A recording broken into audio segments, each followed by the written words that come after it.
Olá pessoal, como vão vocês? Tudo bem? Nos próximos dias eu estarei trazendo aqui algumas pílulas, que são vídeos falando sobre trechos específicos do que ocorreu ali na sessão do Tribunal do Júri Popular do garoto Lucas Terra, aonde os pastores Joel Miranda e Fernando Aparecido foram condenados a 21 anos de reclusão, tá? Hoje, especificamente, eu gostaria de falar sobre um tema que foi muito explorado ali pelo Ministério Público. Todas as vezes que eu falar aqui Ministério Público, entenda-se a acusação.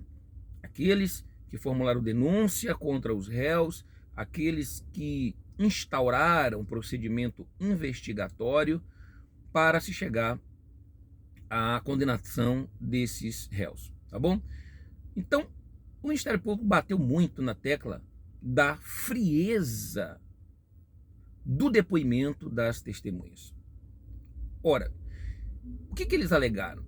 Que essas testemunhas, inclusive, ele aponta uma das secretárias que deu ali o seu depoimento, quando ela diz a seguinte frase: havia uma determinação de que os pastores deveriam chegar até as 10h30 da noite para prestarem contas. Para você entender melhor o contexto, por que era importante essa questão do horário para prestar conta?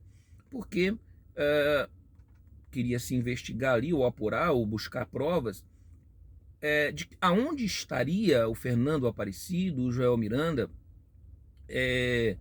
na noite do crime, no horário em que ocorreu esse crime, no horário, por exemplo, em que o Lucas Terra fez uma ligação para o pai dizendo: olha, eu estou aqui e vou dormir na igreja do Rio Vermelho, que era a igreja onde estava o Silvio Galiza. Então, por isso a importância do depoimento dessas testemunhas. Muito bem.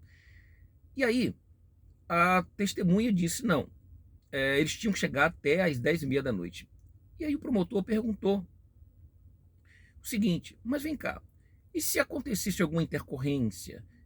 Por exemplo, se o pastor tivesse uma indisposição, se a esposa do pastor, ela de repente estivesse para dar luz e no meio do caminho tivesse se levado ali para uma maternidade, se o pneu do carro do pastor furasse, mesmo assim não teria possibilidades dessa prestação de conta ser um pouco mais retardada ou adiada?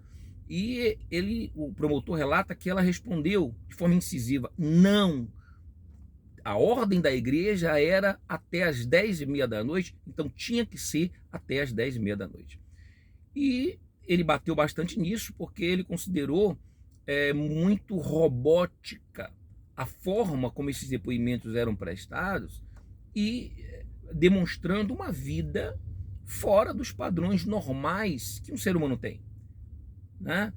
Ou seja, ninguém consegue, por mais que queira, cumprir todo o seu cronograma, a sua programação diária de horários. Olha, tal horário para eu sair, tal horário para eu chegar no trabalho, tal horário para eu almoçar, tal horário para eu sair, tal horário para eu chegar em casa. Por quê? Porque isso praticamente é impossível nos dias atuais. Porque você sai de casa, mas você não sabe até aonde, o horário que você vai chegar no trabalho, porque você não sabe como é que está o congestionamento do trânsito. Há dias que o trânsito está fluindo mais, há dias que o trânsito não está fluindo, está travado. Não é verdade? Tem dias que você não vai chegar no horário que o pneu do seu carro vai furar. Tem dias que você vai sofrer uma indisposição e naquele dia você vai precisar chegar atrasado, não por vontade própria, mas pelas circunstâncias, por força das circunstâncias. Então, essa é a vida real. E o promotor de justiça estava apontando essa vida robótica, essa vida, sabe, os depoimentos eram todos muitos, sabe, iguais ou parecidos, tá? Todos falavam, por exemplo, que as esposas de pastores estavam todos os dias com os pastores, que os pastores estavam todos os dias na igreja com as suas respectivas esposas, que elas todos os dias iriam prestar contas junto com os seus respectivos maridos.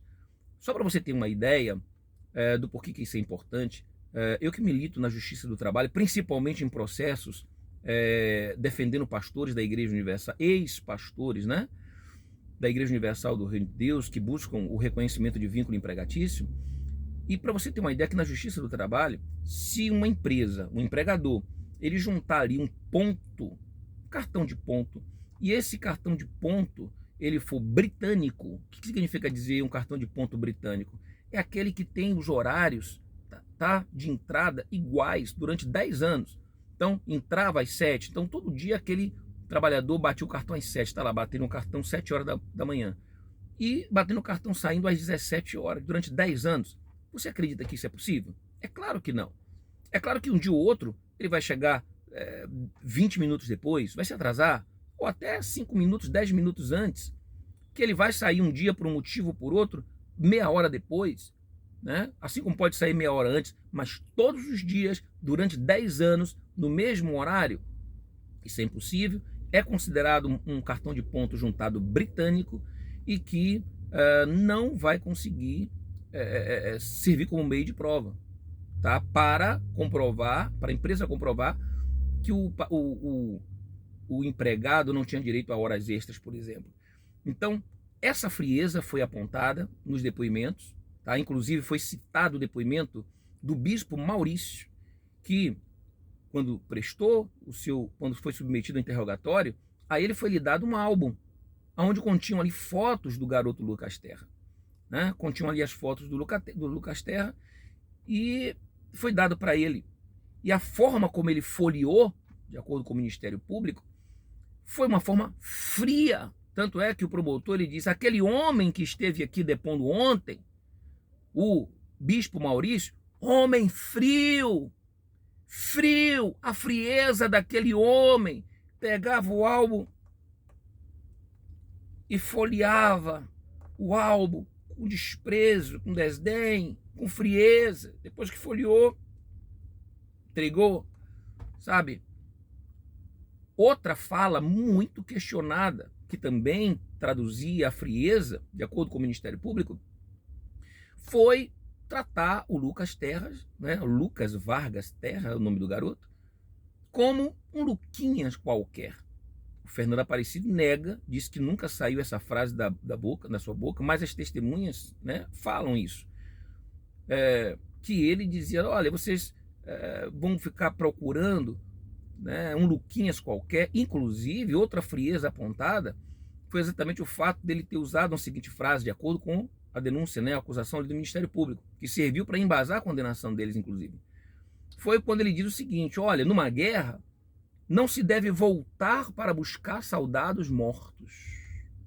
Numa guerra não se volta para buscar soldado morto. É como se fosse assim: olha, numa guerra morreu o soldado, deixa ele lá e larga o corpo lá e vamos seguir em frente. E aí o Fernando Aparecido teria dado ordens para suspender as buscas, para que obreiros, auxiliares, grupos jovens, evangelização, parassem de ficar procurando o Lucas Terra. Fernando Aparecido negou isso veementemente, dizendo que não, a ordem que ele deu foi para que não ficassem se espalhando boatos dentro da igreja. De acordo com ele, essa foi a determinação dele, né? E não a determinação de parar, interromperem as buscas. Então foi outro ponto tratado sobre a frieza, né, com que que eles demonstravam ali. É como se eles fossem ali, sabe, robôs, né, que não tivessem sentimento. Por exemplo, um outro ponto ainda relacionado à frieza foi quando foi falado que o Lucas Terra ele chegou uma ocasião a trazer um ônibus, né, ou ônibus cheios, 2 ônibus, devia ser, porque cada ônibus cabe 50 pessoas, com 100 pessoas para a igreja. Ele conseguiu trazer. Quer dizer, um jovem, 14 anos de idade, porque aspirava ali ser obreiro, né? E ele trouxe o ônibus cheio. Ou seja, e depois você tratar um garoto como esse, como um Luquinhas qualquer, deixa lá o corpo, né, ser procurado. Palavras do Ministério Público, inclusive no depoimento do próprio Fernando, isso aí eu estava presente, eu ouvi e vi, tá? Eu estava no plenário ali do júri, vi, do tribunal do júri, quando ele disse o seguinte, que quando o pai do garoto o procurou para falar sobre a situação, então ele foi fazer buscas no local, né? Colocou o pai ali dentro do carro, um pastor que tinha auxiliar chamado Alain, que era auxiliar dele na Pituba, colocou dentro do carro, salvo o melhor juízo, colocou também a garota, que era como se fosse uma paquerazinha, uma namoradazinha do Lucas, né? Ainda não era um namoro de adolescentes. E foram fazer buscas no percurso em que eles haviam dito que havia percorrido, né? Não me recordo agora se o Lucas Terra ou se o Silvio Galizia foi colocado no carro também. Bom, e aí o Fernando diz o seguinte, que rodou naquele dia, tal, não encontrou, voltou para a igreja, levou, melhor dizendo, eles deixou eles de volta lá na igreja lá do Rio Vermelho, e disse o seguinte, olha, eu vou precisar ir, porque eu tenho que prestar contas, mas qualquer coisa, se o senhor encontrar, tiver alguma notícia, o senhor me avisa, né? Ora, o que se esperava, uma vez você dando a importância àquele membro, aquele pai desesperado que estava ali em busca do filho, né? A mãe não estava, a dona Marion Terra estava na Itália, de acordo com o que foi mencionado lá. Então, na ocasião, ela não estava aqui no Brasil. Era o pai quem estava ali desesperado. Então, o que se esperava de uma instituição e desses líderes, né, que se apresentavam como líderes espirituais desse garoto, era que não cessassem as buscas enquanto não encontrassem o corpo, que não deixasse o pai sozinho enquanto não encontrasse o corpo. Veja, o corpo de bombeiros, quando está fazendo buscas num local onde houve uma tragédia, pessoas soterradas, e ainda há possibilidade de encontrar os vivos, e aí que está a questão de você não interromper as buscas, porque de repente quanto mais cedo se encontrar aquela pessoa, maiores as chances, né, de repente dar a ela uma sobrevida ou a própria vida, dependendo das condições em que ela se encontre. Se tivesse, por exemplo, sequestrada num cativeiro, daria tempo de a polícia chegar e, sabe, evitar um mal maior. Mas ele simplesmente deixou o pai e foi prestar contas. Ou seja, o que foi apontado? O dinheiro é mais importante do que a vida do garoto? A prestação de contas era mais importante do que a vida do garoto, a ponto de interromper as buscas? Uma vez que não tinha encontrado? Outra coisa, poderosa como é a instituição Igreja Universal do Reino de Deus, né, cheia de recursos, e a sua influência política, jurídica, não poderia ali, por exemplo, mobilizar, né, equipes de buscas, mobilizar o corpo de bombeiro, mobilizar a polícia militar, mobilizar os grupos anti-sequestros, enfim, tinha que mover céus e terra e mar, se fosse necessário, para tentar o mais rápido possível possibilitar chances, né, de vida para esse garoto. Bom, sobre isso é o vídeo de hoje. Tá? No próximo eu trarei um outro ponto considerado também importante ali no depoimento dos réus, tá? E das testemunhas do julgamento do tribunal, do júri popular, do garoto Lucas Terra, onde foram condenados Joel Miranda e Fernando Aparecido, pastores da Igreja Universal do Reino de Deus. Ambos condenados a 21 anos de reclusão. Irão cumprir a pena num regime inicial fechado.